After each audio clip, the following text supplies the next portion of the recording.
Welcome to SVG-TV News for Thursday, February 12, 2026. I am Rochelle Baptiste with the details. Minister of Health Daniel Cummins has raised concerns about the unhealthy habits and practices of many Vincentians, which he says are contributing to serious health challenges in St. Vincent and the Grenadines.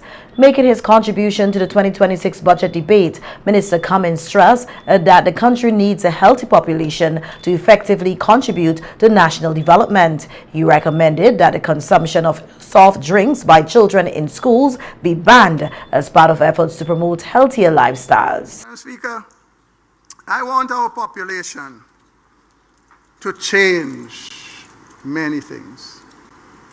Honorable Prime Minister, I want to propose to this government and cabinet that we ban soft drinks in every school, in the primary school. I want to recommend that soft drinks with the level of refined sugar must not be allowed into the primary schools in particular. I want us to encourage our parents to give their children the abundance of fruits that we have here on a daily basis. I want to encourage our children, and I don't have anything against the bottled water companies, but I want to encourage our parents to understand that we are blessed in this country. We don't have to buy bottled water for our kids. They can go to the taps in school and drink quality water. Stop expensing yourself and litter in the place with these bottles. There's a place for bottled water. We don't have taps in here. Minister Cummins added that data show non-communicable diseases, particularly hypertension and diabetes, have led to a significant number of amputations. He said parents need to be more responsible in monitoring their children's activities to ensure they remain physically active. The health minister also proposed increased public education initiatives and the distribution of instruments to test for diabetes and hypertension to patients. Cutting off limbs due to high sugar and pressure. Madam Speaker, I want to see the Ministry of Health in conjunction with various other ministries going into the communities and teaching people exactly what this sugar and pressure thing is about. But I want us to go further, Madam Speaker, and to give them the equipment to monitor their sugar and pressure for themselves, to know when they need to check the doctor or when things are good. Because, Madam Speaker, even among the school children, Madam Speaker, the level of obesity is alarming. It's alarming. Too many parents with a child who has to go half a mile insist that they wait for the van.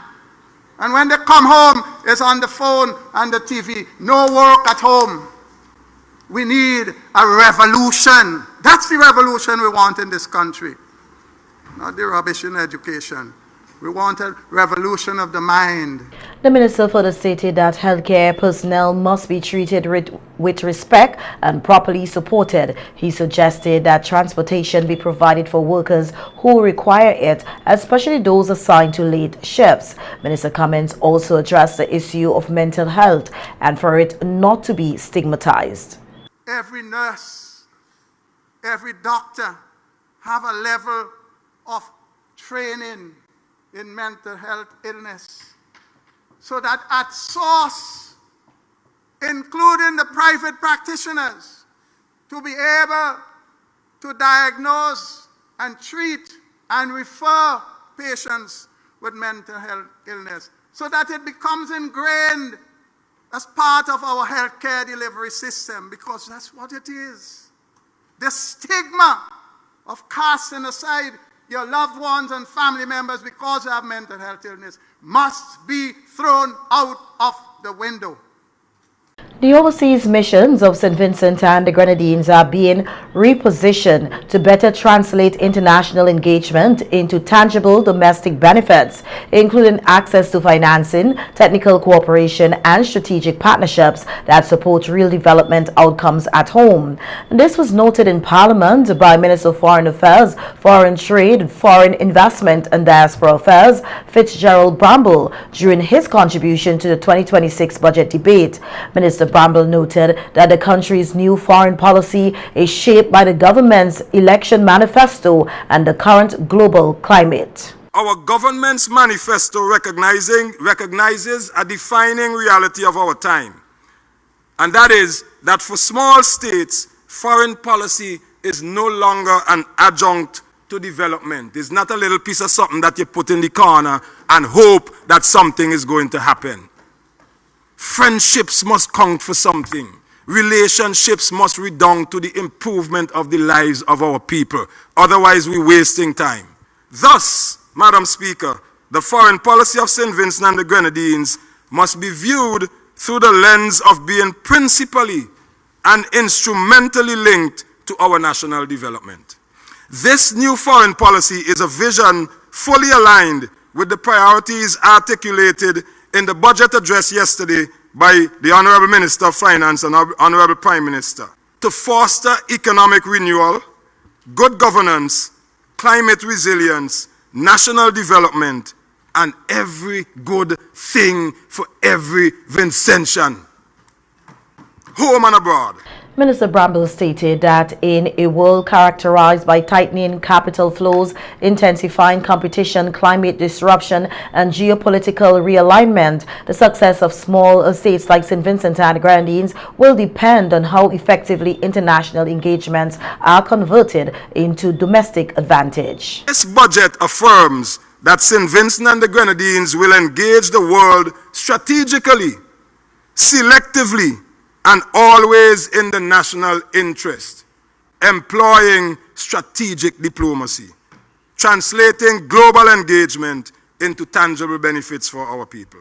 From the outset, Madam Speaker, it must be noted that the foreign policy direction of St. Vincent and the Grenadines under our new Democratic Party administration is one that is firmly anchored in our 2025 manifesto, and I need to re-emphasize that, because when we make promises, we must keep promises. And our manifesto outlines the promises that we have made to our people. So it is important that I remind the people that this is the embryo of where we are going. This is where our agenda, our policy agenda, was birthed through our manifesto. The people bought into it.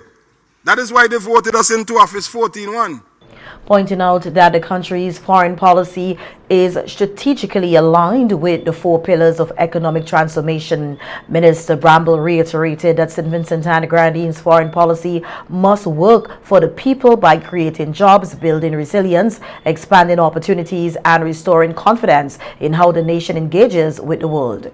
Our administration has made a deliberate shift away from a model of diplomacy defined primarily by presence and towards one defined by performance. Madam Speaker, as Vincentians, we like to say that we live on this little rock of ours. But in saying this, Madam Speaker, we have to confidently assert that the foreign policy of St. Vincent and the Grenadines cannot be conducted under a rock. Foreign policy is not ceremonial. It is economic policy, social policy, and national security policy projected beyond our borders and our shores. Our overseas missions will no longer be assessed solely by the flags that they fly, but by the value they generate. Therefore, missions and consulates will now be expected to 1. Facilitate trade introductions for Vincentian exporters, in addition to attending ceremonial events. Also, diplomatic engagements will increasingly include structured economic dialogues focused on investment, financing, and technical cooperation. Multilateral participation will be tied to clear advocacy objectives, particularly on climate finance, vulnerability indices, and concessional lending. And let me say, the construction and repair of wharves, upgrades to airports, the development of landfill sites, and the installation of pipe water systems are among the projects planned for the northern and southern Grenadines. Minister responsible for Grenadines affairs, Terence Oliver, who has represented the southern Grenadines for more than 2 decades, said he is now finally in a position to ensure these projects are executed. You know why I feel good? Because when I look in the estimates and when I listen to the budget, I know that the construction of a new wharf on the island of Canawan will be done this year.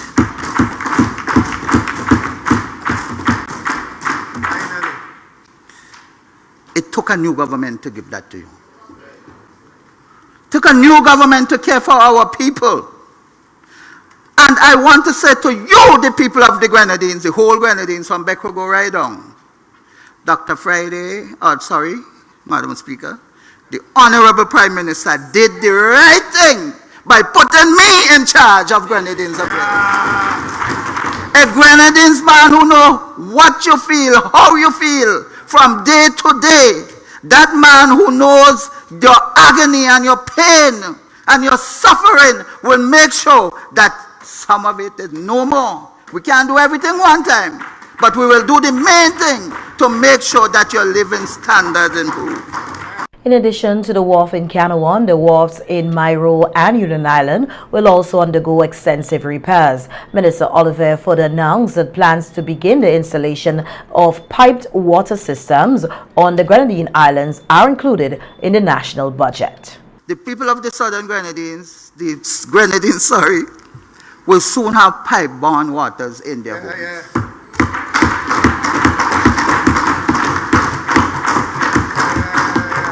Beckway, Canawan, Myro, Union Island, pipe-borne water, not only to the homes, but to the various businesses on all the islands. CWSA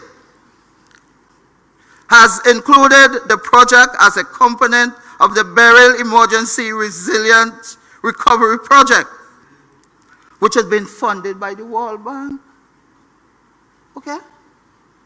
The World Bank. Oh gosh.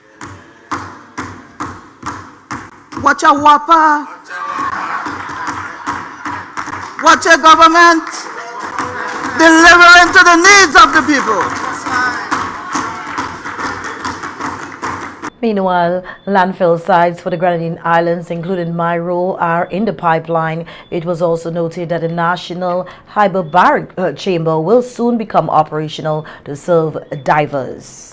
And Minister of Culture Kashaka Cupid has disclosed that Vincy Mas will receive an increased allocation compared to last year, although he did not state a specific amount. In his contribution to the 2026 budget debate, Cupid outlined a number of programs in culture, sports and youth, which he said are aimed at developing the various sectors. He noted that Vincy Mas is a major national festival that also promotes tourism, hence the need to increase its subvention. Culture, Madam Speaker, is not peripheral to development.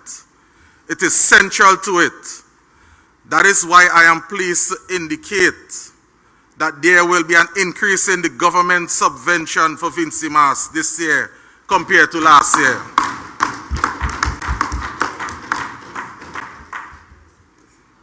This increased allocation reflects our recognition that cultural expressions of events must be properly funded if they are to be properly sustained.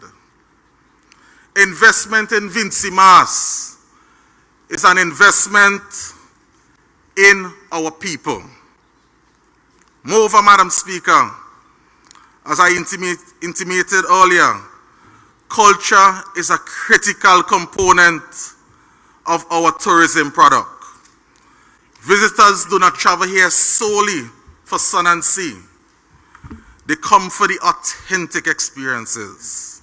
The Culture Minister said that hard-working individuals such as mass men and women will be properly accommodated as they play an integral role in the overall hosting of Vincy Mas. Behind every presentation on the road are months, sometimes years of creative labor from the mass men.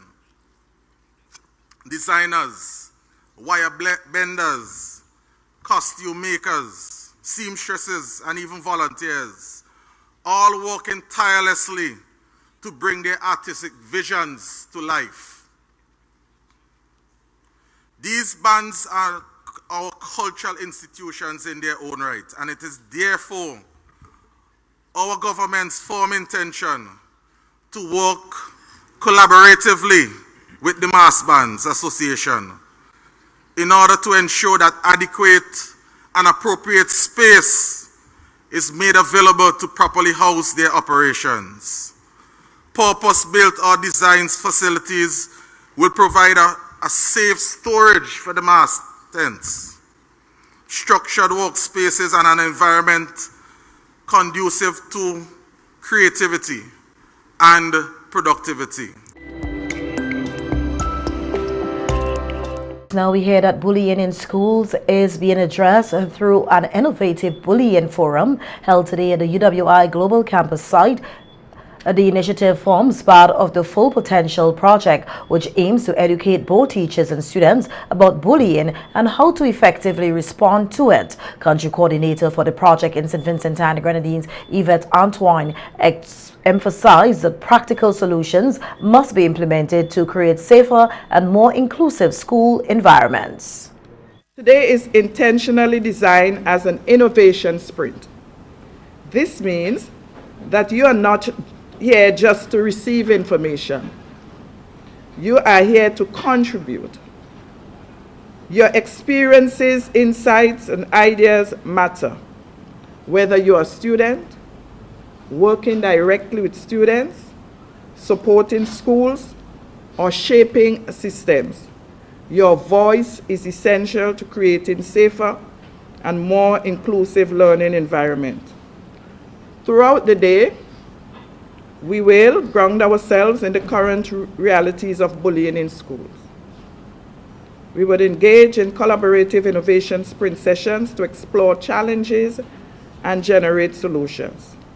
We would reflect on what is possible when we work together across roles and institutions. The Ministry of Education has expressed full support for the project, delivering remarks on behalf of Minister of Education Philip Jackson with Deputy Chief Education Officer Joycelyn Blake Brown. She noted that bullying has been a long-standing issue in schools and stressed that teachers must play an active role in addressing and preventing it.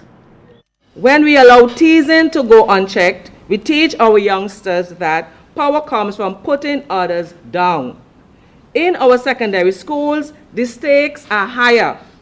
This is where bullying often migrates from the schoolyard and goes underground and finds its way in WhatsApp groups and social media posts and comments. It leads to school avoidance, failing grades, and tragically, a decline in mental health. When a student in Form 2 is terrified to walk through the school gate, we aren't just losing their academic potential, we are failing in our duty to protect them. Teachers, head teachers, principal, counselors, and peers therefore have to be vigilant and sensitive to detect every single sign of a proclinement for bullying. Parents were also urged to take an active role in tackling bullying by engaging their children in open conversations and working closely with schools to foster respectful and supportive environments.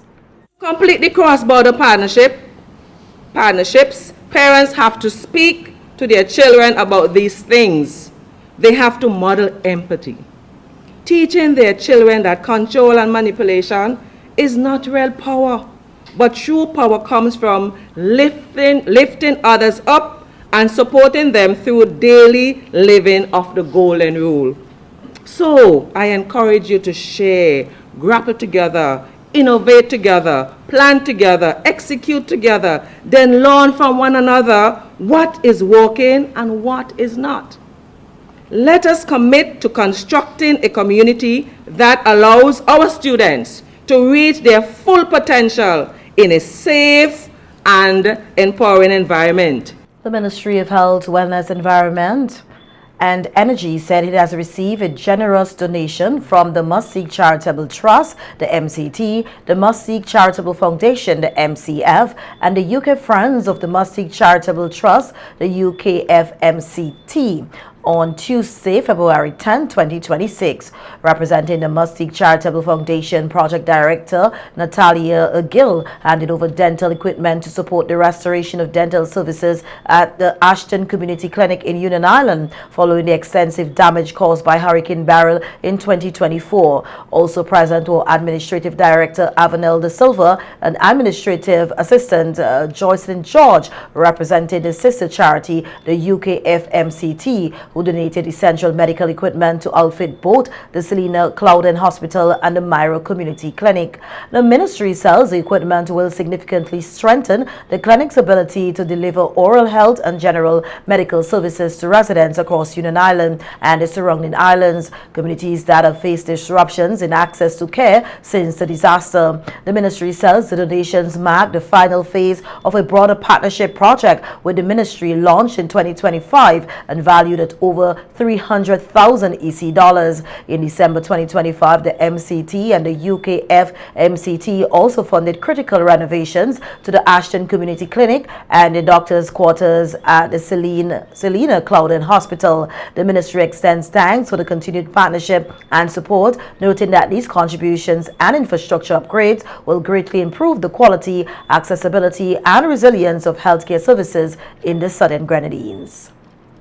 In more local news now, we hear that the annual essay competition is back this year as part of the activities to celebrate National Heroes and Heritage Month. Speaking at the launch of the activities on Tuesday, a representative from the Ministry of Education, Nashaki Samuel, said the competition is not just about prizes, it is about engendering national pride and is designed to do far more than reward academic excellence. Samuel said the initiative focuses on empowering young people by deepening their understanding of the contributions of the Garifuna people and fostering a genuine love for their country and its diverse cultural heritage. The essay competition this year is open to all secondary school students across St. Vincent and the Grenadines. The goal is to deepen students' knowledge, research skills, understanding and communication abilities on Garifuna heritage and culture. This isn't just about the prizes, it's about empowering our youths. By researching and articulating the contribution of Garifuna heritage, students develop a deep love for their country and its diverse cultural tapestry. This will gain a voice in national discourse, offer fresh perspectives, and actively contributing to nation building. Key benefits include building cultural preservation and pride as students learn to appreciate Garifuna heritage, the vital role it plays in shaping the Vincentian identity and the resilience, developing essential skills like critical thinking, research, writing, and public speaking for future leaders. Promoting inclusive nation building by sparking dialogue on how indigenous culture like the Garifuna can drive economic growth, social cohesion, and sustainable development, while creating long-term impact as winners will present their pieces at the Heritage Month Conference to amplify their voices. Samuel explained that through research and creative expression, students are given the opportunity to connect with their history, reflect on the resilience and achievements of the Garifuna community, and appreciate the role cultural identity plays in national development. The education representative further stated that the competition equips young people with the tools to transform cultural pride into real opportunities. She noted that building awareness and appreciation for heritage can inspire career paths in areas such as tourism, education, the arts, and cultural preservation. This we hope will inspire youths and policymakers to integrate heritage into modern progress. In our global world, initiatives like this safeguard our unique identity while equipping young people to turn cultural pride into real opportunities. For structure and participation, we encourage one student per secondary school from Form 1 to Form 5, and the essays, they are due by February 26, 2026. There are some email addresses that were attached to the circular, which the students will send, and the participant should choose only one of the engaging topics. The ministry urged all eligible students to complete and submit their essays before the deadline. Your voice matters in celebrating and preserving our rich heritage. And also, the other activities that we are in process of planning to execute in March, the Ministry of Education as well, we are encouraging that all schools participate in. Encouraging greater participation, Samuel called on students within the secondary schools sector to get involved in the initiative, stressing that their voices and perspectives are essential in keeping the Garifuna legacy alive. She also urged educators and parents to support students in taking part, highlighting that cultural engagement strengthens both individual growth and national unity.